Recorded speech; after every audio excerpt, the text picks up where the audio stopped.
We are back. Welcome to those watching live. This is our first official live across the plains virtual style. The COVID-19 pandemic has hit us like a truck, so we're trying this virtual thing. This is one of your four hosts tonight, Tristan Harris. You can find me on Twitter at Trinity_19. And I don't know how it's laid out, but somewhere around me is my co-host. So somebody can just announce themselves wherever. I can't tell. Yo, this is Marcel, aka at Styles_Rapidlife.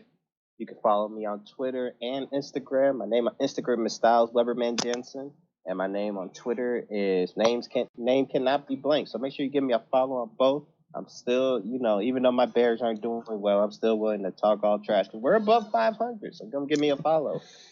Yeah. This is Will. You can find me on Instagram at MPLS_outdoors. Make sure you give us a subscribe on YouTube. Hit the bell. We're going live now multiple times a week. Lots of fantasy football content coming. Just lots of sports content coming to you. But I'm happy to be back to be talking sports in general. We've had a little 2-week hiatus, but we're doing the Across the Plain virtual. So below me is... I guess I'm below him, Jake the Rookie, and that's THA, like across the plane right here. And we're back, and thanks for joining us for our first Skype, YouTube live stream show. Yeah, man. Big shout out to technology for allowing us to be here and continue the Across the Plain podcast, even as this pandemic strikes us close to home. But we got some awesome week 9 action to talk about. I don't know about y'all, and it got off to a respectable start. I mean, it was expected on Thursday night for the Packers to blow out the 49ers, because you could probably start tanking if you're the Niners, if you ask me. Yeah, man. I kind of agree with you. Only, and really, this is gonna be really weird for Kyle Shanahan, because now this will be his third losing season in 4 years, assuming they don't finish above 500. Yeah, I don't think they're necessarily tanking. I just think they're not good. What a bad contract for Jimmy G that's turning out to be. I don't think they'll try to lose the rest of their games. I just don't think they will win that many. I mean, at this point, most of your starters are out. Yeah, so exactly. If you ever try to win for it, I guess you're right. I would shut it down. Packers. Yeah, the Packers did look good against bad teams, as they normally do. They finally got their revenge against San Francisco. And Aaron Rodgers in the MVP conversation for sure. Devontae Adams in the best wide receiver conversation.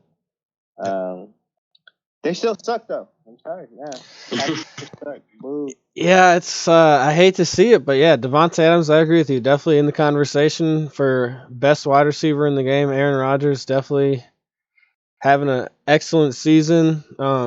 Just continually proving how bad of a coach Mike McCarthy is. I mean, how bad do you have to be to get fired with a Super Bowl MVP, with a Super Bowl ring, and you still have Aaron Rodgers, who's very much so, I mean, in his prime, I'll still say, and you're getting fired. And rookie, I mean head coach stepped in and 13-3 in their first year. I mean, that is, and obviously we see what's going on in Dallas. It is just dumpster fire. Yeah, Mike McCarthy. Once thought of as a great coach, turns out he's really not. Just has had some great quarterbacks. Fraudulent.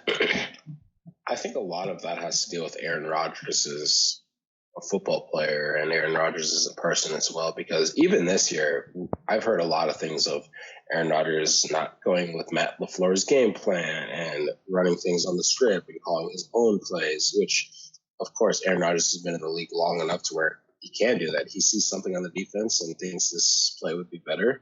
He's going to call that play, but I feel like Aaron Rodgers has always been willing to go against the coaching staff's grain or the game plan, and he's not afraid to. And got Mike McCarthy fired. I mean, that was kind of the whole reason he got out. Yeah, of course, he's earned that. Of course. But Mike McCarthy is an example of not allowing his elite, great players to do what they need to do to continue to be great. Yeah, there's just a lot of issues with Mike McCarthy, but I agree with you. Aaron Rodgers, just been looking absolutely incredible this season, except for, we're gonna have to talk about the last 2 weeks of the Vikings when we get to the Vikings, but I've got some quick breaking news out of the NBA. The NBA Players Association has agreed upon starting free agency November 22nd or November 20th, and signing starts the 22nd at 12 p.m. Eastern time. So that just luxury tax, salary cap, all that's good. Yeah, we're gonna have some fun NBA shows coming up. There'll definitely be some fun NBA shows with the draft and free agency coming, and honestly, the new season will be starting before we know it. Christmas. Yeah. It's coming quickly. Yeah, absolutely. Back to football. Sorry, that was just pretty big news, if you ask me. Yeah, it was a fun week 9. I mean, obviously the Vikings got a win, the Bears got a loss. That's always a great one. But for you, yeah, I mean, you know what? That is now. Hey, that's 2 weeks in a row now. That gaining ground. We're gaining ground. I mean, yeah. A team that we did not gain ground. Well, we did gain ground on technically, but they're way ahead of us. The Seahawks went to Buffalo and had themselves a little shootout with the Bills. That was a pretty entertaining game. I don't know if y'all caught highlights or saw the game, but yeah, that was a super fun game. We're gonna throw it. Yeah, that turnover in the end zone for Russell Wilson really changed the whole game. That was huge. That really highlighted how terrible that defense is. Yeah, I mean, Josh Allen, 415 yards, 3 touchdown passes. 1 rushing touchdown. They basically had nothing on the ground either. Looks like 34 total yards on the rushing. Yeah, but it was, I think it was around 2 yards a carry. It was not good. But through the air, it was, everything was open. There was a receiver open on every play. Yeah, I mean, that Seahawks secondary. That Seahawks defense, I don't know what they're going to do. I mean, they're just really getting Jamal Adams back, who hasn't been healthy this year. But I mean, you got Russell Wilson put up 34 points, and you lost by 10. Yeah, but they're they still almost gonna have to outscore guys looking forward.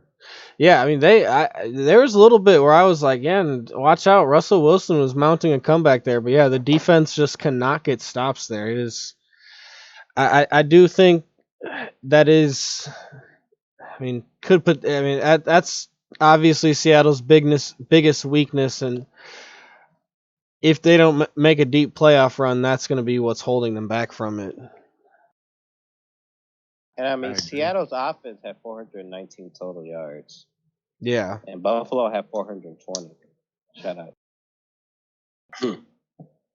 Shout out Buffalo. And Buffalo's defense forced 4 turnovers. I'm sorry, 4 turnovers. Man, Russell Wilson's inability to protect the ball recently is really gonna hurt his MVP. Yeah, it's really gonna hurt his MVP bid. yeah, I think Especially when you Mahomes might be taking over, kind of gaining a lot of ground in that race. 25 touchdowns, 1 pick. That's hard to ignore. Russell Wilson has 28 touchdowns and 8 interceptions. So, And wins. well, that's true. Better record. Yeah, Pat Mahomes. I mean, they're always gonna win. Speaking of Pat Mahomes, they won in a barn burner, nail biter, I'd say. Teddy Bridgewater and the return of Christian McCaffrey put on quite the show in Kansas City, putting up 31 points. And it came down to a Jason Slice 67-yard field goal attempt, I believe, to go for the win. Obviously, it was short, but it was wide, but was it short as well? I think it was short and wide. It was short and wide, yeah. He's got a big leg. But they almost put themselves in a position to win. I mean, if Christian McCaffrey doesn't get hurt on that, I want to say it was 2 or 3 plays, because it was the same 2 or 3 checkdowns of Teddy to the running back in the flat or the middle of the field. If he doesn't get hurt, he probably turns that 2-yard gain into a 5 to 8-yard gain, and that 67-yard field goal attempt is 60, maybe 58 yards instead of the 67. That would have been incredible if they hit that. That was a really fun, entertaining game, and the Chiefs have found themselves in some entertaining games with some teams that, they obviously lost to the Raiders, and it was a great game. Teddy Bridgewater, obviously there is Minnesota Vikings bias when I say this, but I'm a big fan of Teddy Bridgewater and what they're doing over there in Carolina. I really think they're building.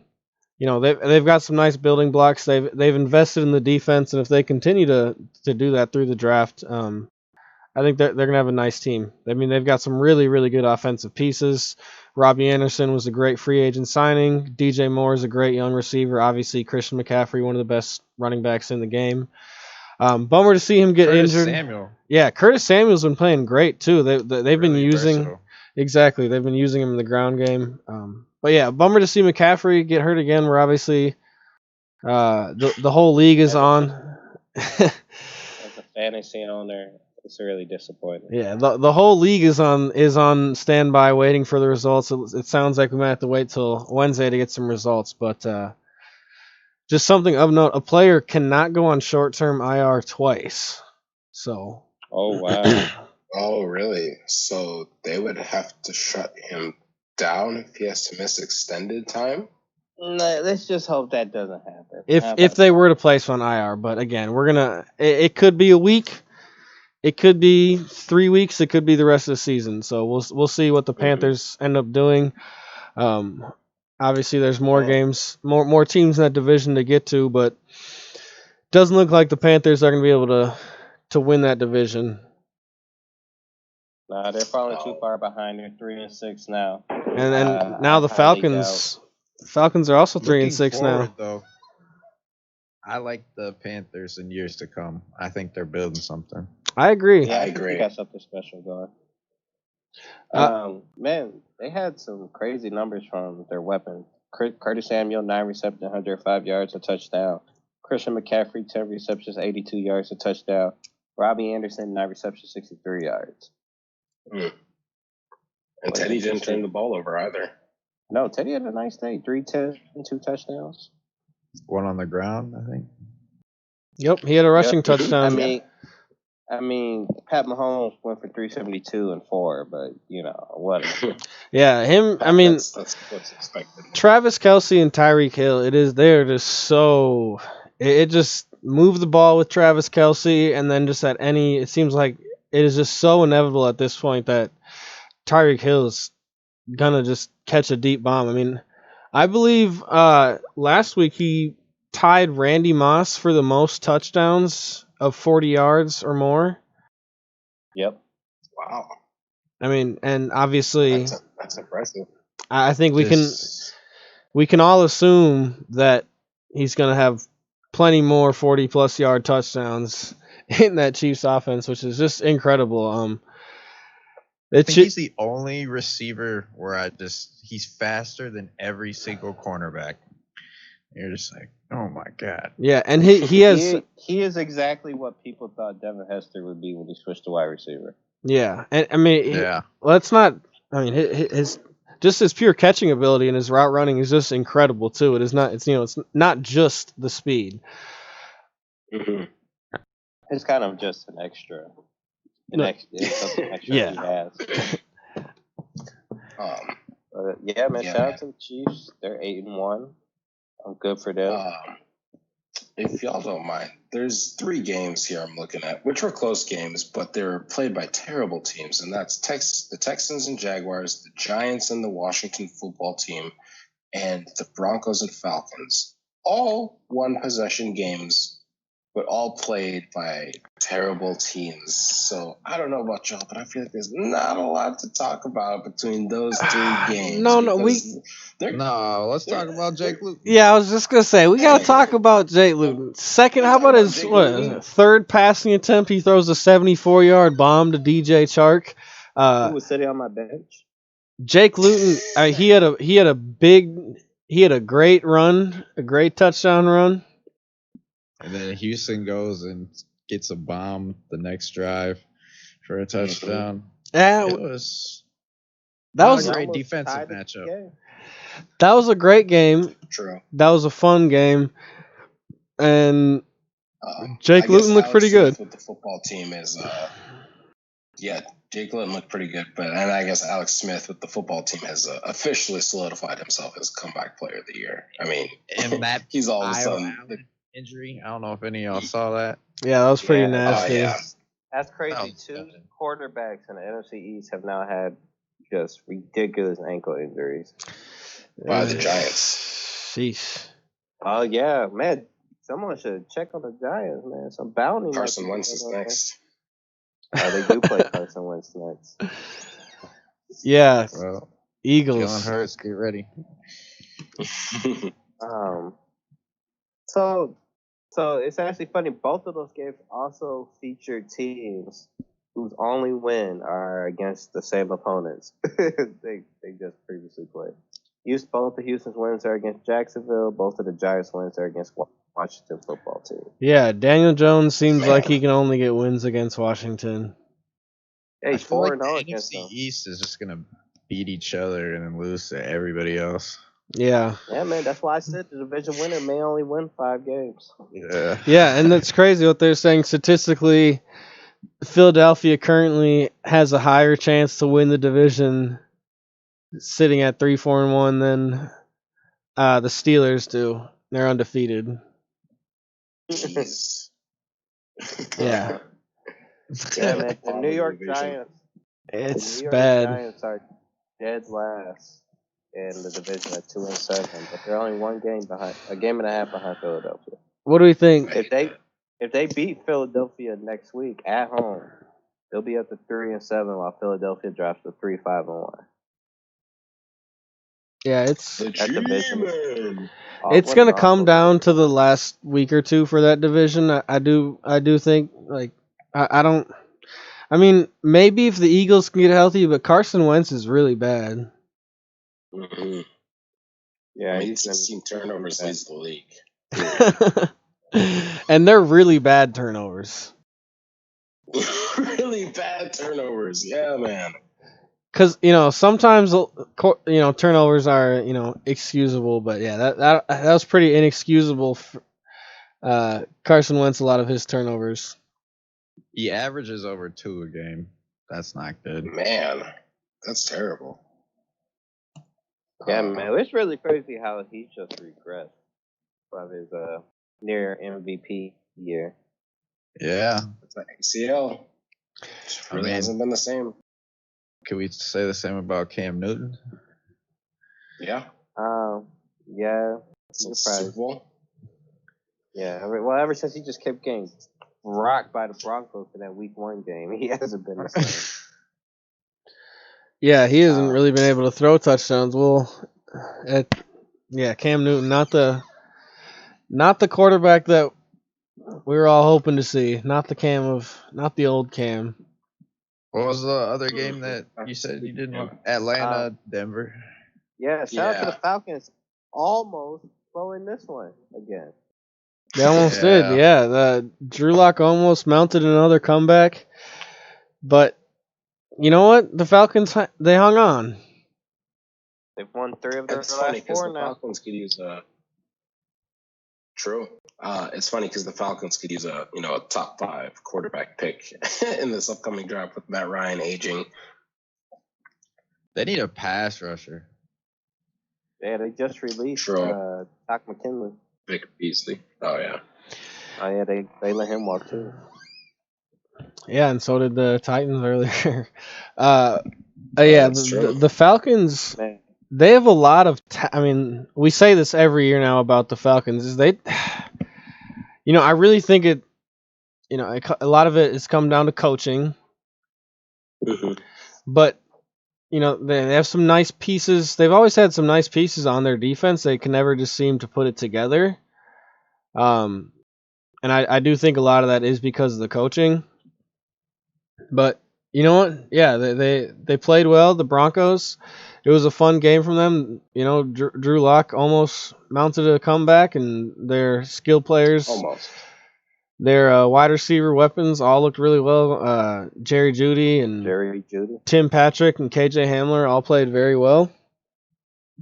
Their running backs got almost no action. Drew Lock had 7 carries, Phillip Lindsay had 8, and Melvin Gordon has 6. Yeah, I don't know what's going on with the running game over there. They did. A lot of times teams do that when they get down. They just abandon the run from the jump. They were down pretty quick. And Phillip Lindsay was only averaging 2.9 per carry and Melvin Gordon 3, so I can understand why. And Atlanta's pass defense is terrible. Yeah, so man. I'd be throwing that ball too. But they have won 3 or 4. So yeah, they've had a favorable schedule, and I remember a couple weeks ago we were talking about this on the show. I was looking at the Falcons schedule. I said, in a couple games them and the Vikings are going to be. They put up points. Yeah, they just keep some off the board. And they've had the favorable schedule. So next game I'd like to talk about. This was one of the most entertaining games of the week for me, was the Dolphins and the Cardinals. Yep. Tua versus Kyler Murray. Man, you know what? Miami, they're undefeated now under Tua. That defense is legit. Yeah. Thank you. Yeah. Number 1 scoring defense. Arizona's offense is legit too, though. Yeah, absolutely. Kyler Murray is just just an incredible dual threat quarterback. I was saying this earlier. DeAndre Hopkins and Christian Kirk are the perfect 1-2 combo for him. You have your speedy deep threat wide receiver. You have your big possession all around best wide receiver in the game, DeAndre Hopkins, and Kyler Murray's ability to run just keeps defenses on their toes, which makes, opens things up, opens the big plays up for Christian Kirk, and just allows that offense to work. They are so fun to watch on offense. So that was the first healthy sprinkling. That was the first matchup between quarterbacks with number 1 on their jerseys. Yeah, I remember them saying that. Huh. Wow. That's funny. And Tua had a really nice night too. 20 to 28, 248, 2 touchdowns, no picks. He looked like a first-round pick to me. Looked very good, and man, with that defense, I think they're gonna be a playoff team with him. Yeah. So my only issue is that there's a lot of good top-heavy teams in the AFC. You got the Steelers, you got the Titans and the Colts, you got the Ravens, the Chiefs, the Raiders. There's a lot of good top-heavy teams in the AFC. So yeah, Brown. It's gonna be tough for those last couple spots. For those 2 wild card spots there in the AFC. I mean, currently right now you have the Ravens, and the Ravens are 6-2, and they have the first. We assume they're gonna get a wild card spot, right? Yeah, they just had a big win over the Colts. Yes, Ravens, but then Raiders, Dolphins, Browns, and Colts are all sitting at 5-3. So it'll be interesting to see how that shakes out. And obviously, yeah, Miami's Dolphins' next 3 are Chargers, Broncos, Jets. Yeah, and I think they do. They are only a game behind. They're only a game behind the Bills. They have a chance to win the next 4 and be 9-3. Until they face Miami the Chiefs. 9-3.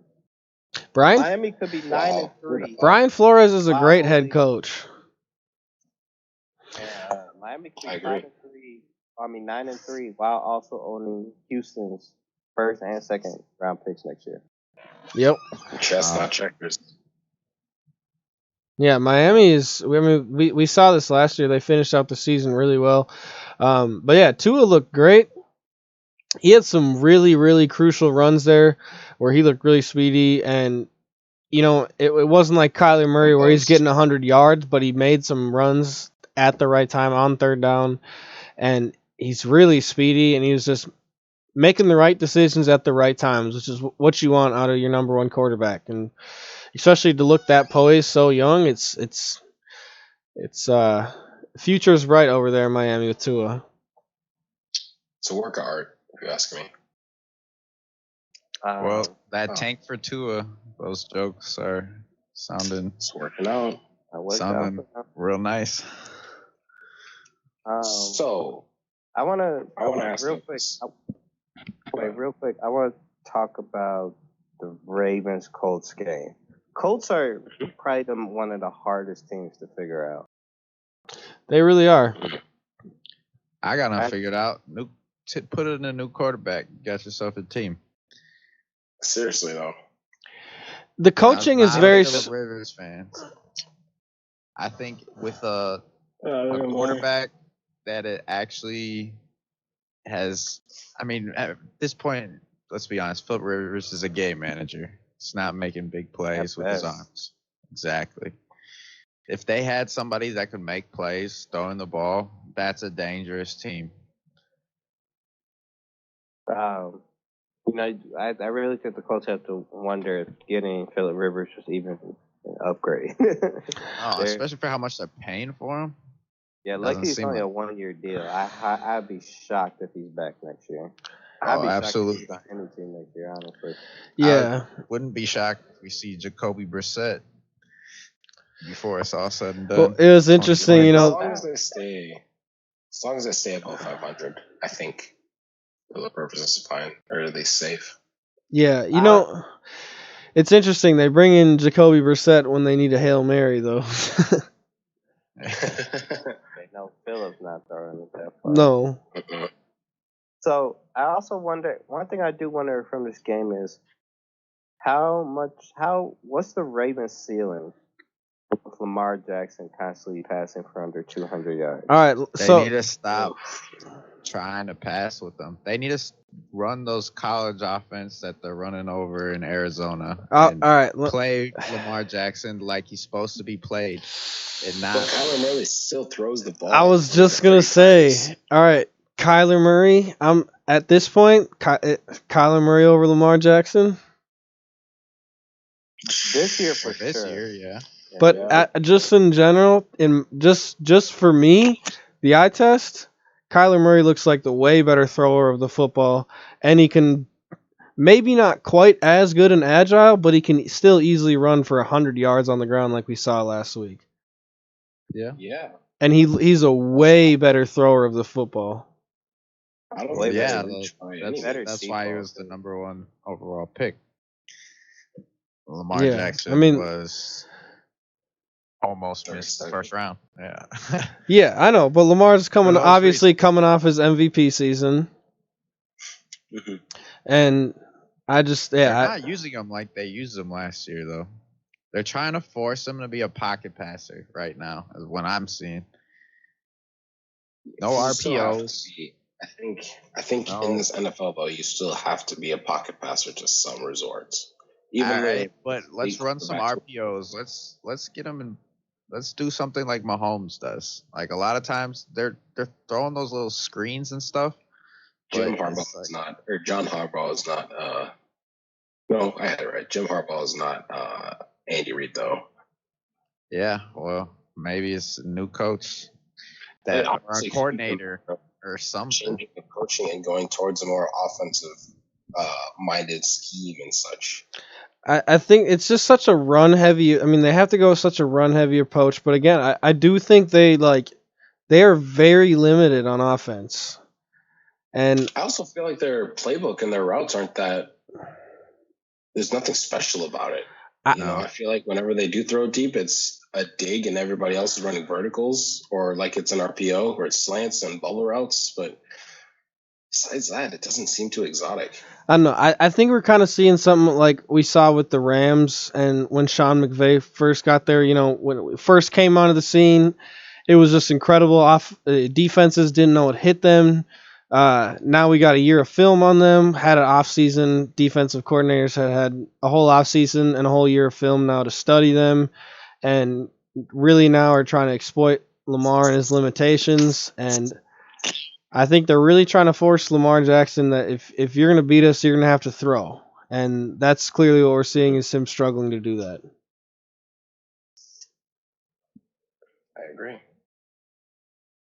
Yeah, it's gonna be interesting to know.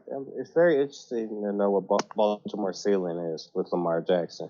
I think that roster. I think that's definitely a Super Bowl caliber roster. But if your quarterback struggles to throw the ball from the pocket, I think that's going to cause a lot of issues, especially in the playoffs.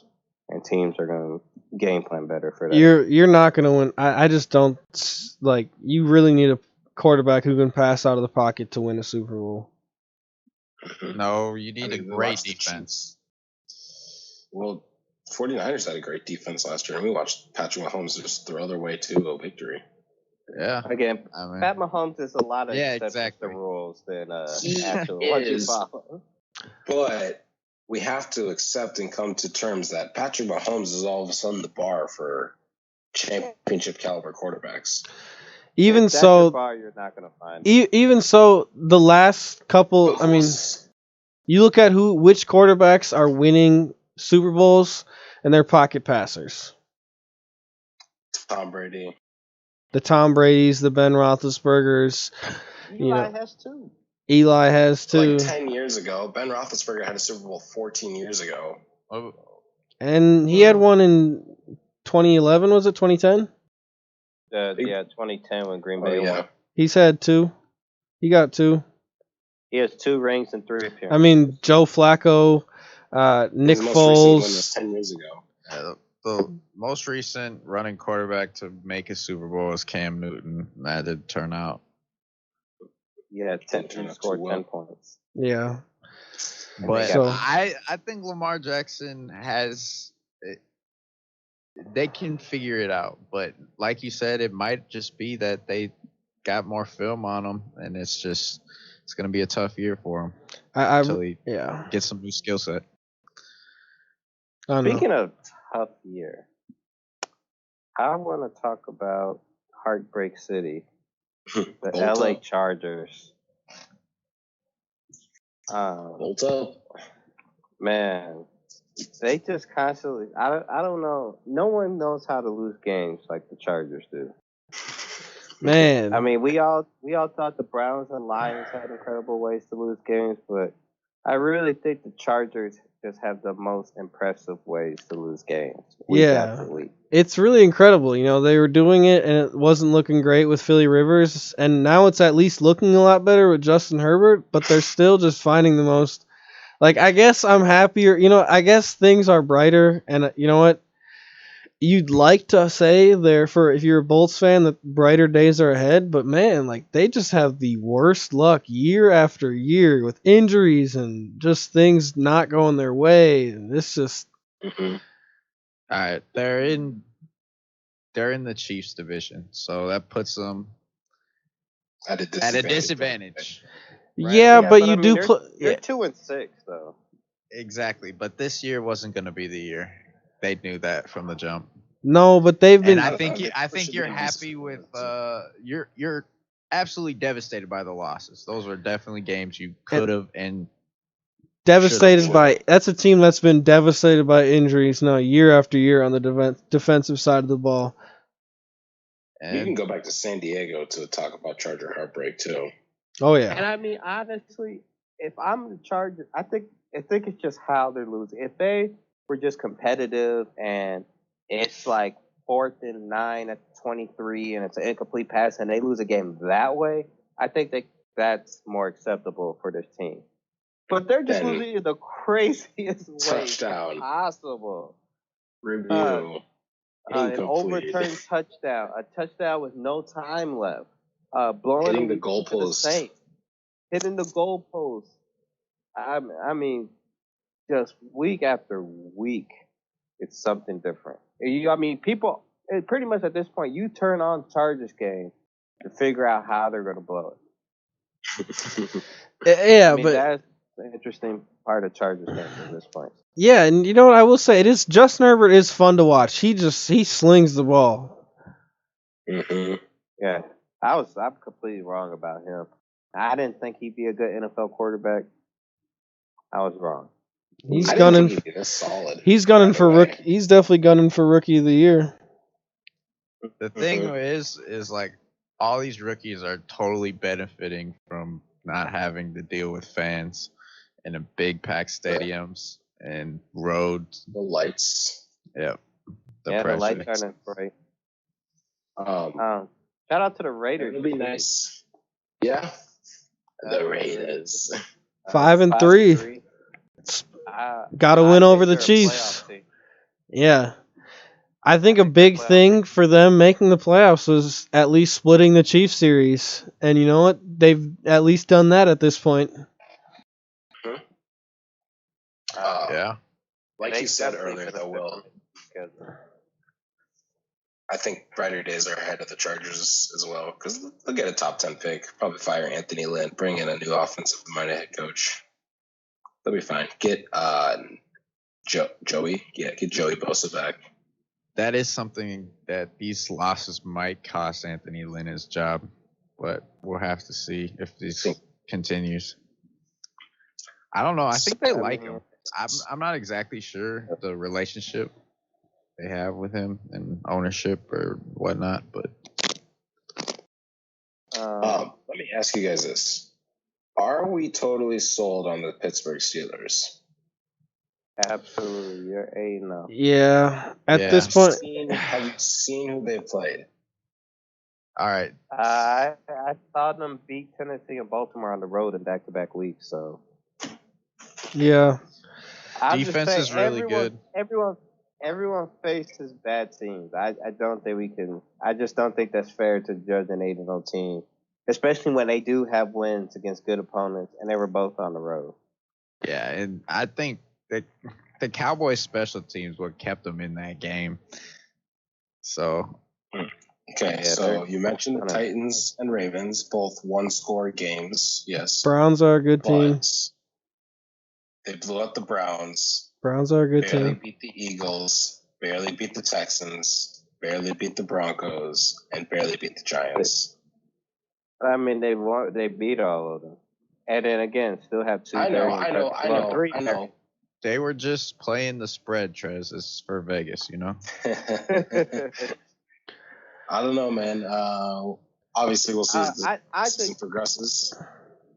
I think the Steelers are legit. Honestly, right now, I think they're going to be the 1 seed simply because I think their schedule works in their favor more than Kansas City does as well. So you really, Pittsburgh's toughest. So you agree? Pittsburgh's toughest game is Baltimore at home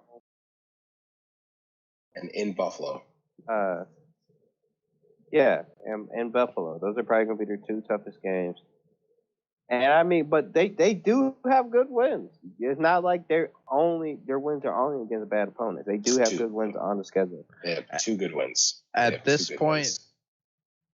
point, I don't see them losing more than 3 games. Oh my God, no! Especially the way that they handled the Ravens already. So, Chris, let me ask you: how many teams have more than 2 wins against quality opponents? That is a good question. Not a whole lot at this point. Plus, we gotta say 3 wins. The Browns are 5-3. The Browns are definitely a quality opponent. And they blew them out. Yeah, they blew them out. Yeah, they did. Browns are a good football team. They have good defense, a great running game.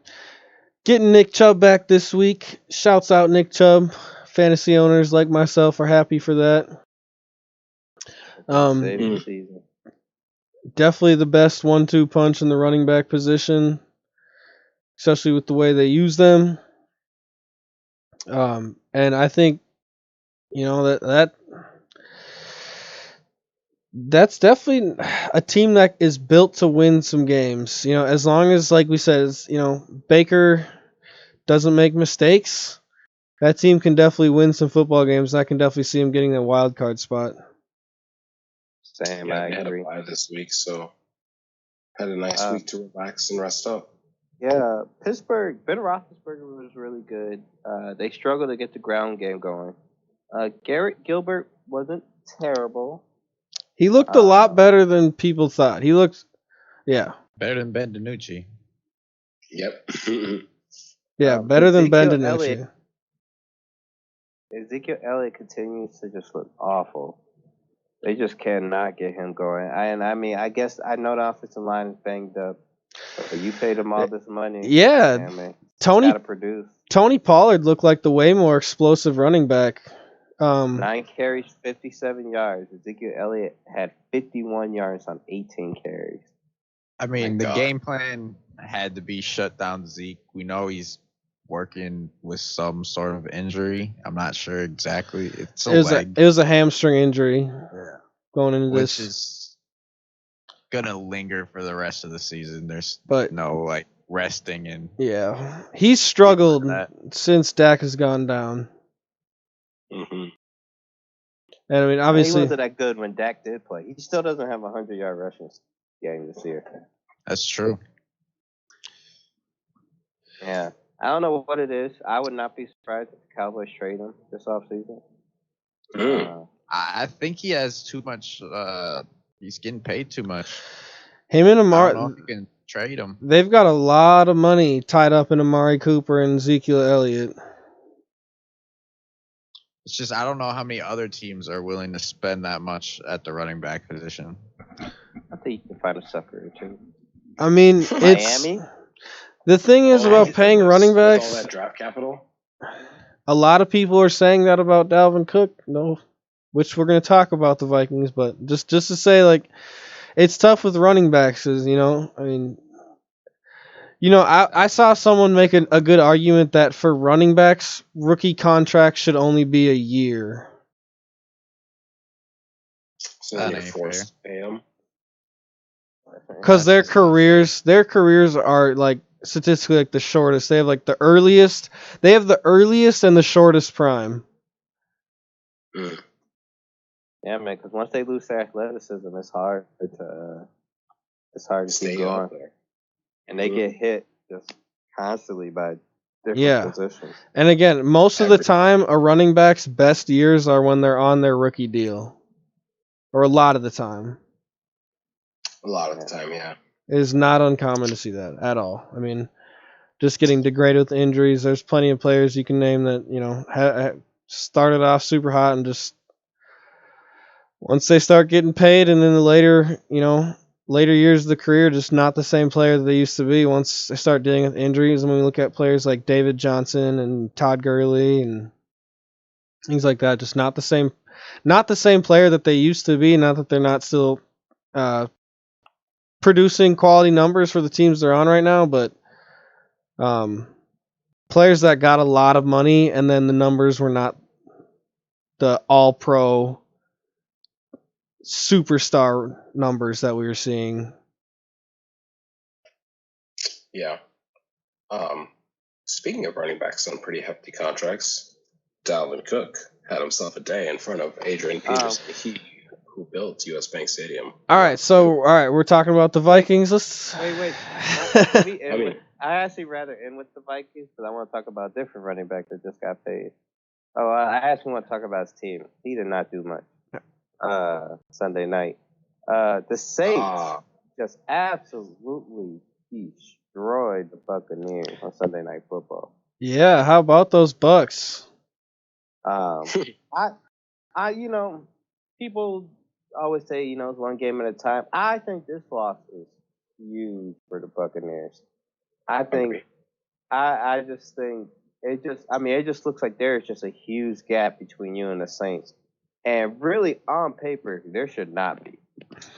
Like, this should not have happened. 38-3. 3 picks from Tom Brady. Drew Brees, 4 touchdowns. And it's now the all-time leader in touchdowns, by the way. Now has a 3-touchdown lead in that category. And counting. Buccaneers only ran the ball 4 times. Technically 5, but the last one was a kneel down. So I wouldn't even count that. I mean, man, I just did not see that coming. I definitely saw the Saints put up 38 points. I could see that coming. But the Bucks? Well, man, I have no idea what. I mean, that's huge. That's really because honestly, Tampa Bay was my number 1 seed, and I just don't know. They're not going to even win the division with 2 losses to the Saints. And abandoning the run is not what makes Tom Brady a successful quarterback. You need to run the ball to have Tom Brady be Tom Brady. Welcome back, Antonio Brown, by the way. Had 3 catches in his NFL return.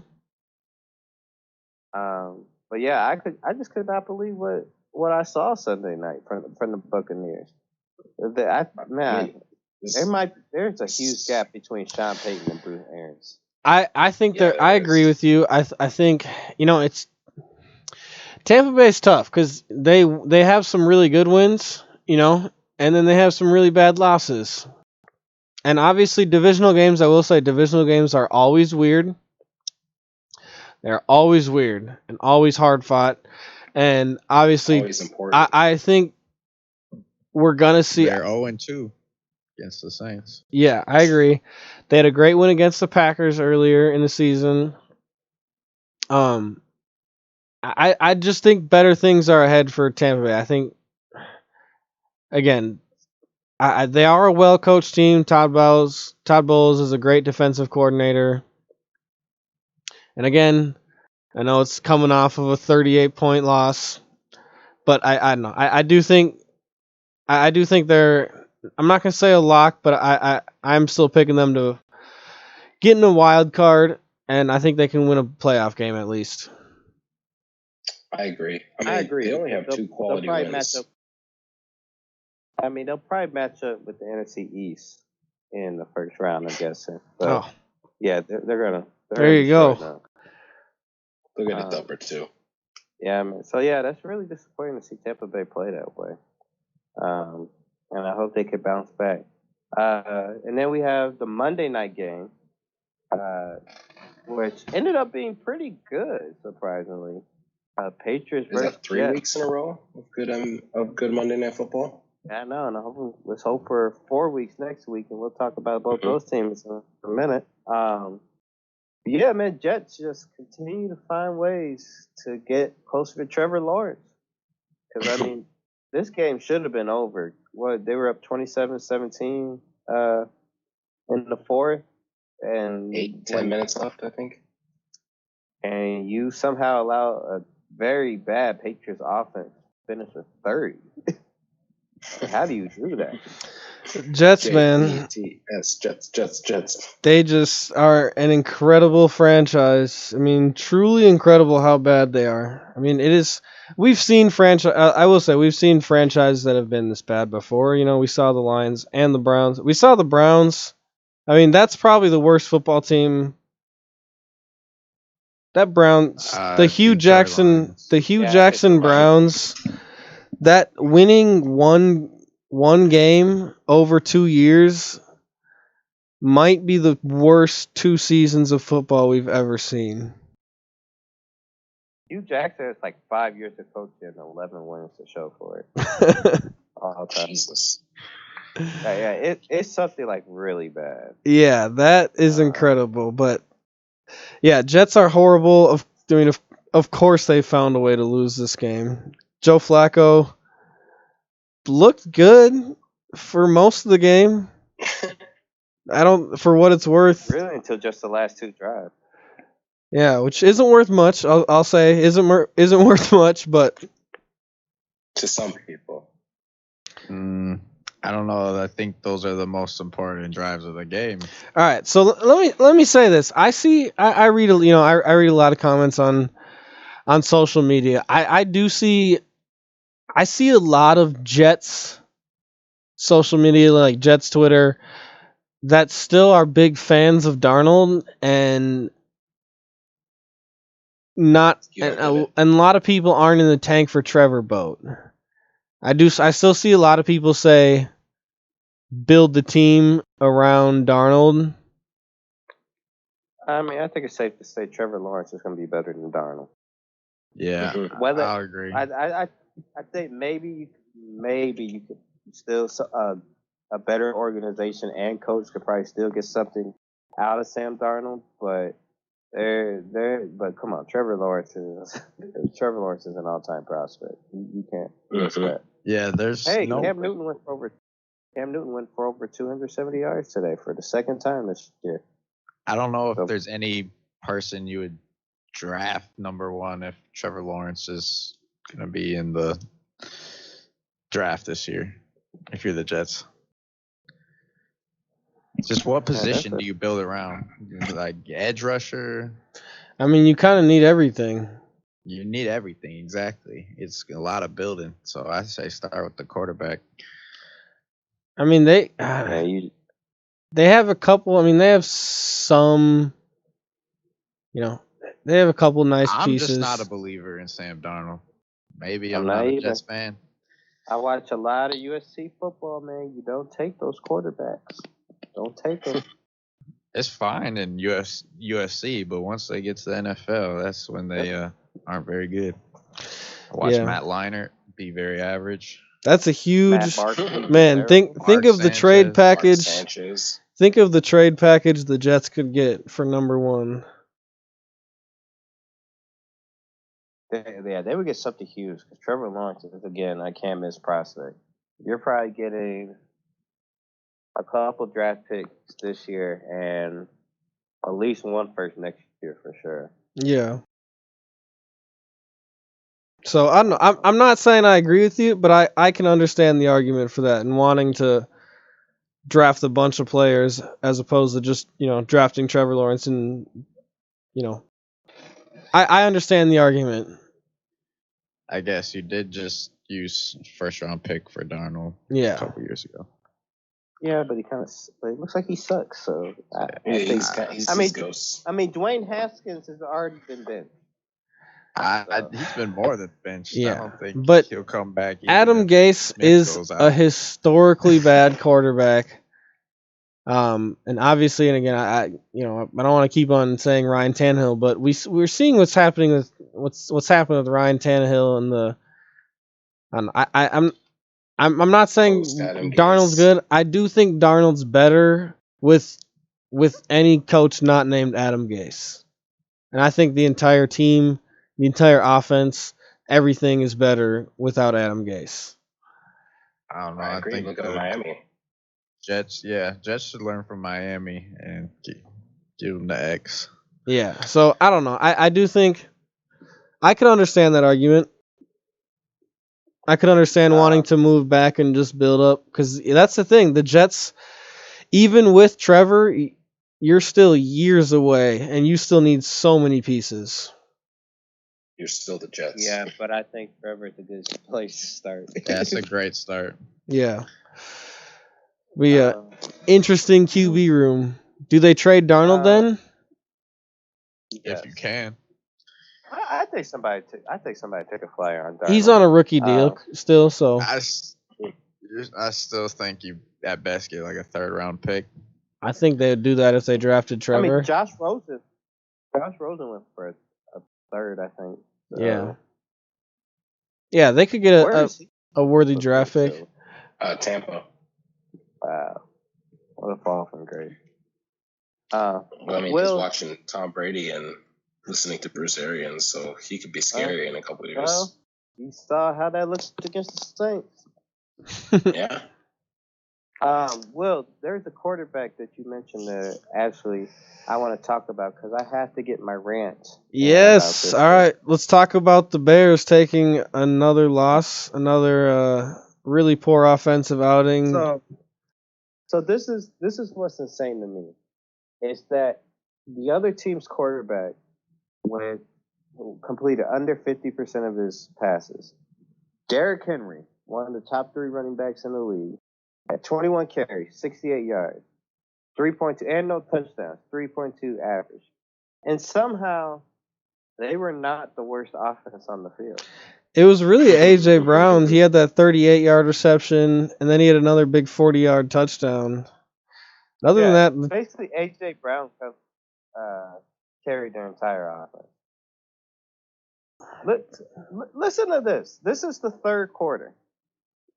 The Bears start with the ball in the 3rd quarter. Punt. Titans get the ball back. Punt.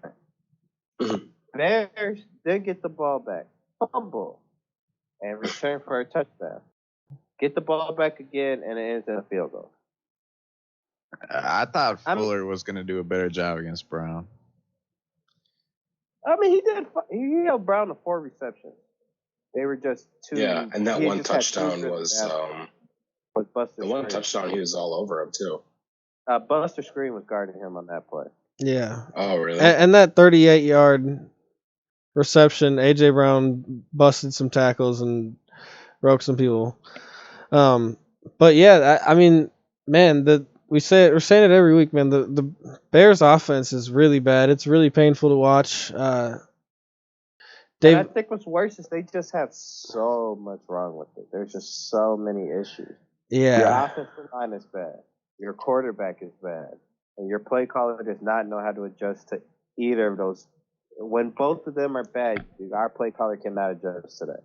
And the thing that's frustrating about watching it is the receivers get open. Yep.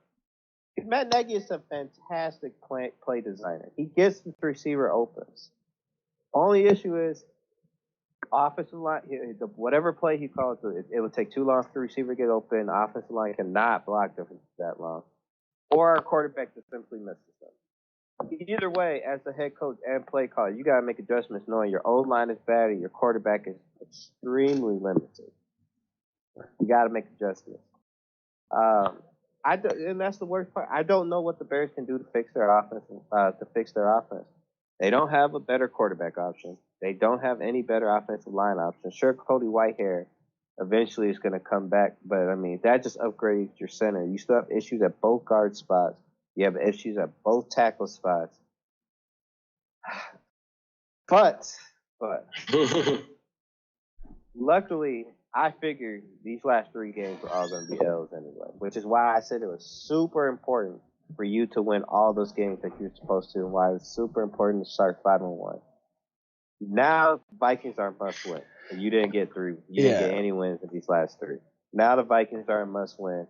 You really kind of need Green Bay too, but you can get away with that. But you got to beat the Vikings on Monday night.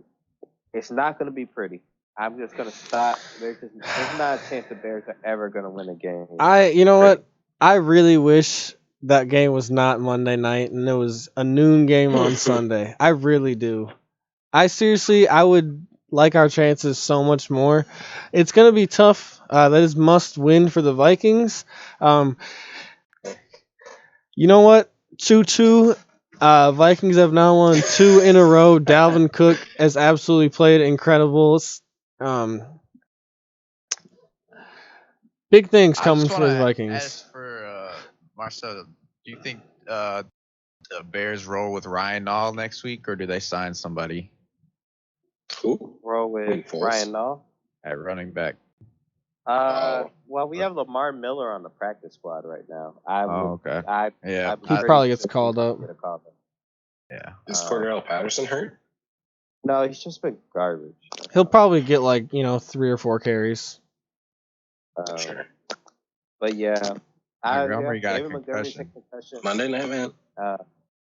He'll have extra time to get ready. Plus, Allen Robinson came back from a concussion, and Dave Montgomery is a strong dude as well. So I'm excited for Monday night. It's a must-win for both.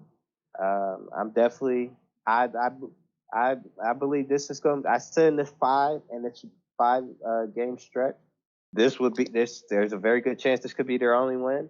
I mean, at this point, there's a very good chance they could lose all 5. But if they just beat the Vikings, that's at least one step in the right direction. Yeah. You have to shut down Dalvin Cook. I mean, we've done a great job of that over the last 2 years.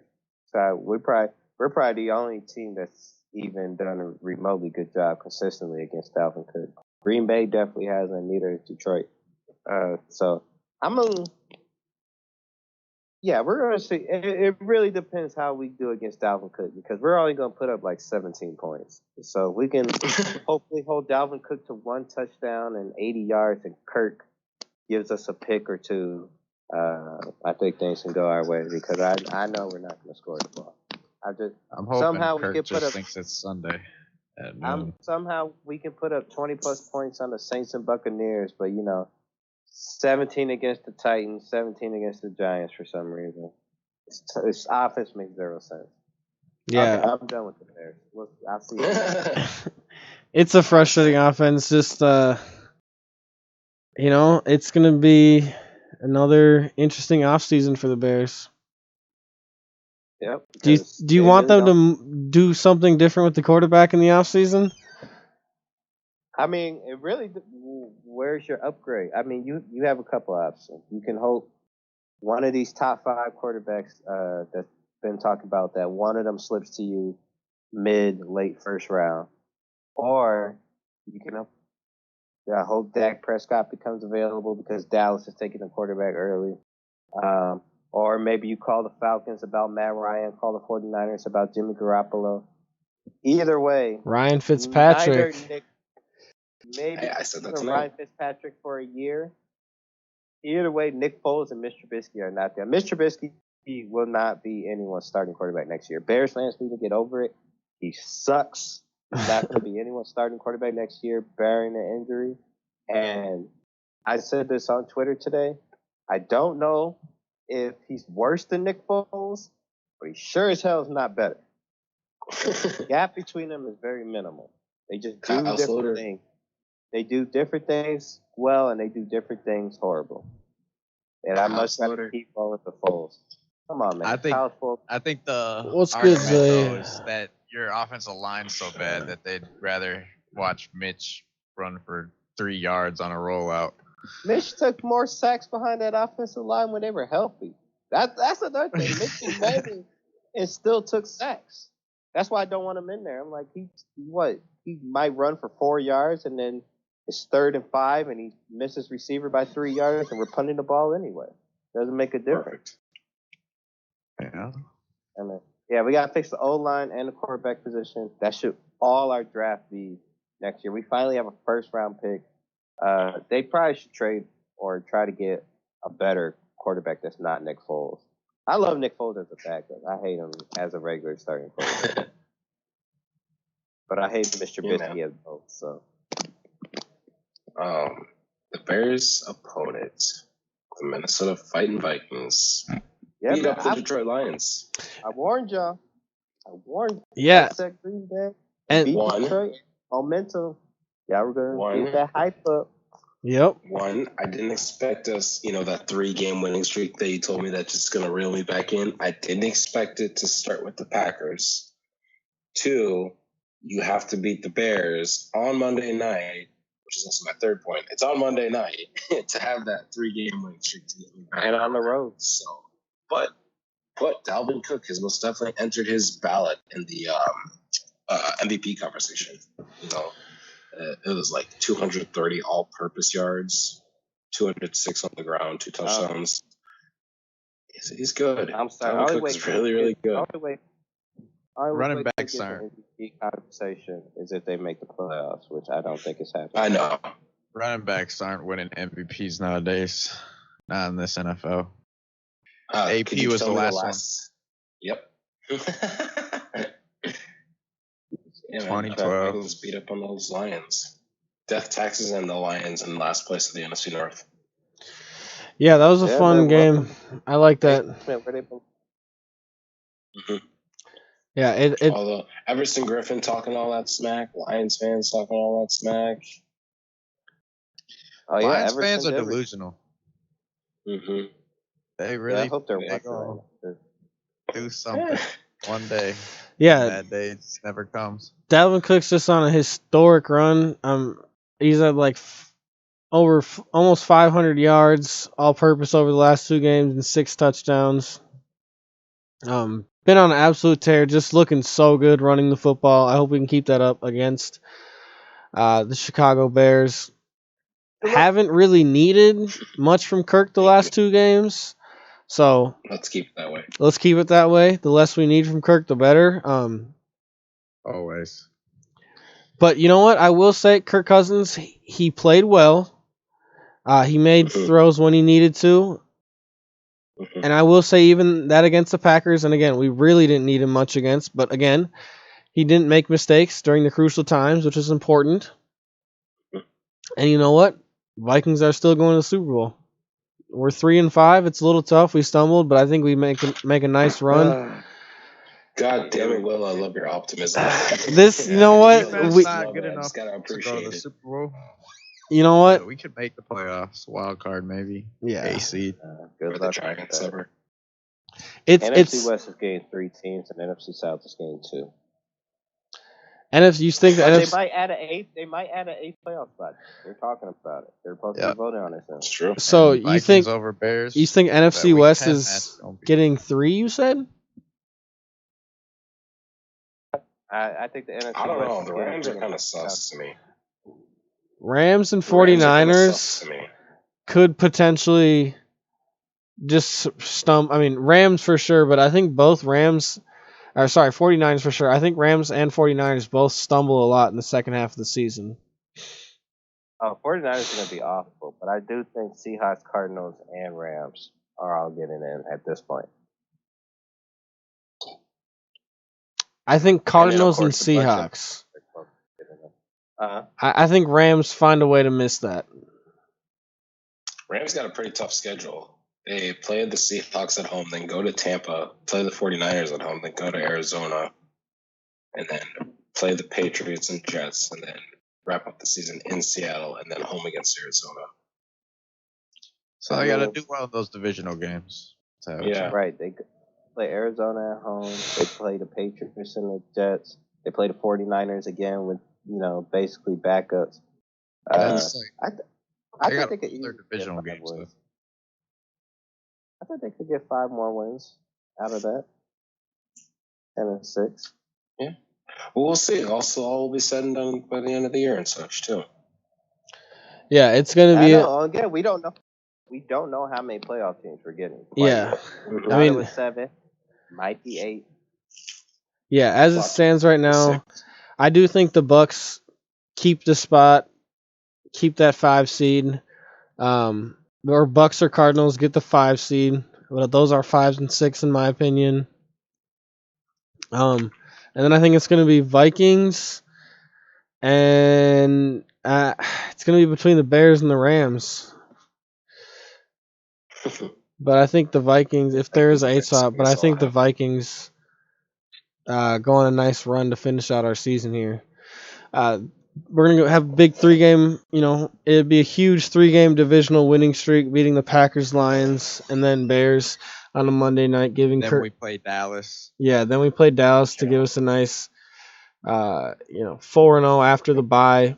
Kirk Cousins will have a huge confidence booster for Kirk Cousins. I mean, it is Monday night, but we do have to remember, like Jake was saying about the rookie quarterbacks, a lot less pressure with no crowds. So, Kirk Cousins, it's all about gaining momentum and giving him that confidence, which he has been building.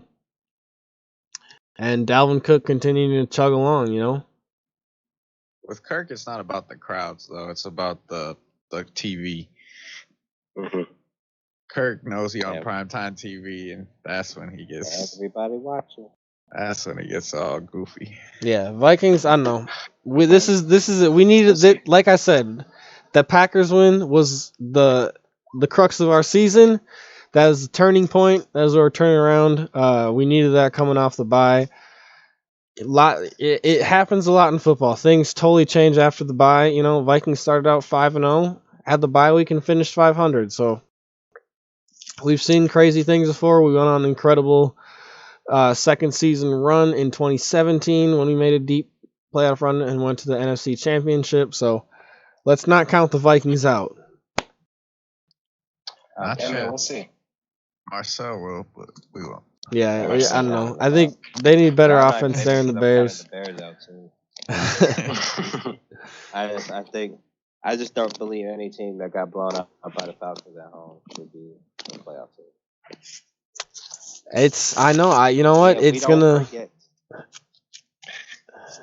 Packers. But if beat we the beat Packers the Bears twice, yeah. we don't deserve it. No. If you beat the Bears twice, the Bears are just shitty. So.